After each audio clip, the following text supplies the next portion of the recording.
আসসালামু আলাইকুম। আজকে আপনাদের জন্য নিয়ে এসেছি আফগানি বিফ কাবুলি পোলাও রেসিপি। এই রেসিপি আমি যখন প্রথম ট্রাই করতে গিয়েছিলাম চিন্তা করেছিলাম কেমন না জানি হয়, তবে যখন আমি একটা বাইট মুখে দিয়েছি বিশ্বাস করবেন এতটা মজাদার একটা রেসিপি। আফগানি শেপের রেসিপিতে আমি চেষ্টা করেছি আপনারা যাতে খুব সহজভাবে বুঝতে পারেন সেভাবে দেখাতে। চলুন তাহলে শুরু করি। বিসমিল্লাহির রহমানির রহিম। এখানে আপনারা দেখতে পাচ্ছেন আমি বড় বড় সাইজের করে 1 কেজি গরুর মাংস নিয়েছি। অবশ্যই বড় বড় সাইজ করে কেটে নেবেন, কারণ আফগানি শেফরা অথেন্টিক কাবুলি পোলাও রেসিপিতে গরুর মাংসগুলো একটু বড় সাইজের করে কেটে নেন। এখানে আমি 1 কেজি গরুর মাংসের জন্য দিয়েছি 2টি কালো এলাচ, 1.5 টেবিল চামচ দিয়েছি এখানে গোটা জিরা, এখানে গোটা জিরাটাই ব্যবহার করব, এবং নিয়েছি এখানে আমি 4 কাপ পরিমাণ অর্থাৎ 1 লিটার পরিমাণ পানি দিয়েছি, 1 টেবিল চামচ পরিমাণ লবণ। এখানে 1 কেজি মাংসের জন্য আমি 1 টেবিল চামচ লবণ ব্যবহার করেছি। পরবর্তীতে আবারও যখন মনে হবে কিছুটা লবণ প্রয়োজন তখন আবারও দিয়ে দিব। এখন বলক আসা পর্যন্ত আমি 5 মিনিট হাই হিটে রান্না করব এবং 5 মিনিট পর চুলার আঁচ একেবারে লো করে দিয়ে 1 ঘন্টার জন্য আমি মাংসগুলো সেদ্ধ হতে দিব। 1 ঘন্টা পরে আপনাদেরকে দেখিয়ে দিচ্ছি আমার রান্না করা মাংসগুলো কতটা সফট হয়েছে। এখানে আপনাদেরকে মাংসগুলো ধরে দেখানোর কারণ হচ্ছে এখানে আমি কোনো প্রকার আদা রসুন বা মাংস নরম হওয়ার জন্য কোনো রকম মশলা ইউজ করিনি, তবুও মাংসগুলো কতটা সফট হয়েছে সেটাই আপনাদেরকে দেখিয়েছি। এবার মাংসগুলো আমি আলাদা একটি বাটিতে নিয়ে নিব এবং বিফ স্টকগুলো আলাদা একটা বাটিতে করে রেখে দিব। এখন আমরা কাবুলি পোলাও রান্নার প্রসেসে চলে যাব। সেজন্য এখানে নিয়েছি আমি আধা কাপের একটু বেশি সয়াবিন তেল এবং 2 টেবিল চামচ পরিমাণ গাওয়া ঘি। এখানে ঘি যদি আপনারা লিকুইড অবস্থায় দেন সেক্ষেত্রে অবশ্যই এখানে 4 টেবিল চামচ দিবেন।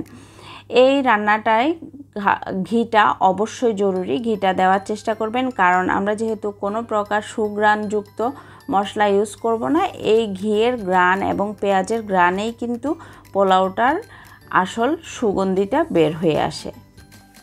ভিডিওতে আপনারা নিশ্চয়ই দেখতেই পেয়েছেন আমি এখানে অনেকগুলো পেঁয়াজ ব্যবহার করেছি। এখানে আমি প্রায় 2 কাপেরও বেশি পেঁয়াজ 1 কেজি গরুর মাংসের জন্য ব্যবহার করেছি। পেঁয়াজটা এখানে অবশ্যই বেশি দিবেন এবং পেঁয়াজগুলো আমি হালকা সটে করে নিয়েছি। পেঁয়াজগুলো খুব বেশি বাদামি কালার করব না, এতে করে পোলাওর কালার সাদা থাকবে না, বাদামি কালার হয়ে যাবে। পেঁয়াজগুলোকে হালকা একটু ভেজে নিয়ে যখন দেখব নাকে খুব সুন্দর একটা ভালো ফ্লেভার পাচ্ছি, ঠিক তখনই আমি মাংসের টুকরাগুলো দিয়ে দিব। এখানে আমি মাংসের টুকরোগুলো হাত দিয়ে দিয়েছি, অবশ্যই হাত আগে পরিষ্কার করে নিয়েছি। মাংসের টুকরোগুলো পেঁয়াজের সাথে 2 থেকে 3 মিনিট একটু ভেজে নিয়ে এখন দিয়ে দিব বিফ স্টকগুলো। স্টকগুলো অবশ্যই ছেঁকে দিবেন, কারণ এখানে গোটা যে জিরা ব্যবহার করেছি, জিরাগুলো যখন আমরা পোলাও খাবো তখন যদি আমাদের বাইটের নিচে পড়ে ভালো নাও লাগতে পারে। কাবুলি পোলাও রান্নার জন্য এখানে 1 কেজি মাংসর সাথে আমি 700 গ্রাম পরিমাণ বাসমতি চাউল নিয়েছি। চাউলগুলো আমি 1 ঘন্টা ভিজিয়ে রেখেছি। ভিজিয়ে রাখার আগে অবশ্যই চাউলগুলো খুব ভালোভাবে ধুয়ে নিতে হবে, কারণ ভিজে যাওয়ার পরে চাউলগুলো ধুতে গেলে চাউলগুলো ভেঙে যাওয়ার সম্ভাবনা থাকবে। এবার মাংসের উপরে করে আমরা অর্ধেকটা চাউল এখানে ছড়িয়ে দিব। অর্ধেক চাউল দেওয়ার পরে আমরা বাকি উপকরণগুলো দেব। এখানে আমি কাবুলি ছোলা নিয়েছি প্রায় আধা কাপের মতো। আধা কাপ কাবুলি ছোলা আমি আগের দিন রাতে ভিজিয়ে রেখেছিলাম। কাবুলি ছোলাটা অবশ্যই দেওয়ার চেষ্টা করবেন, কারণ অথেন্টিক রেসিপিতে কাবুলি ছোলাটাই ব্যবহার করে, আর যদি না থাকে তাহলে না দিলেও চলবে। তারপর এখানে দিয়েছি গাজর কুচি এবং কালো কিশমিশ। কালো কিশমিশটা অবশ্যই দেওয়ার ট্রাই করবেন, কারণ এই কালো কিশমিশটা অনেক সুন্দর একটা স্মেলের সৃষ্টি করে, সে সাথে টেস্টটাও অনেক বেশি বাড়িয়ে তোলে।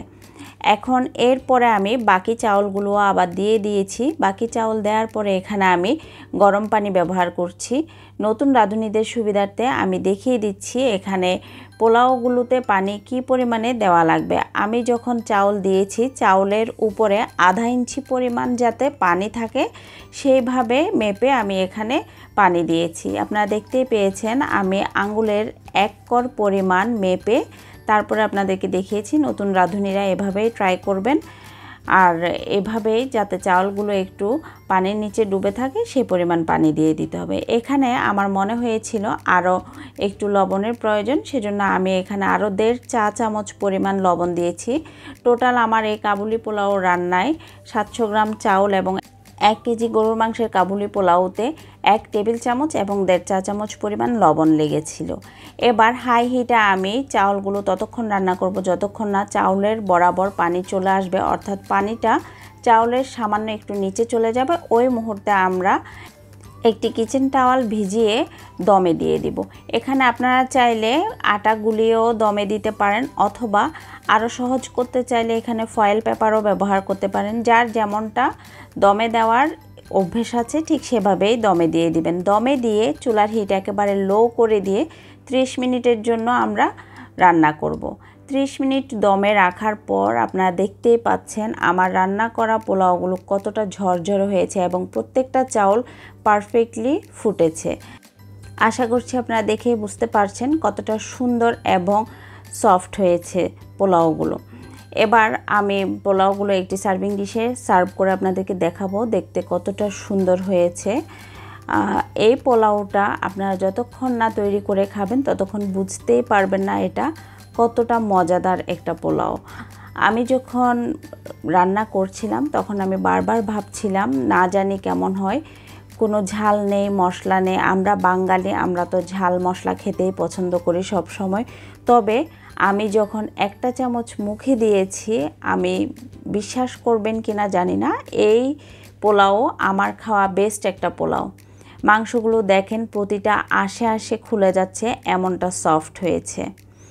আপনাদের কেমন লেগেছে আমার এই অথেন্টিক কাবুলি পোলাওর রেসিপি আমাকে কমেন্ট করে জানাবেন।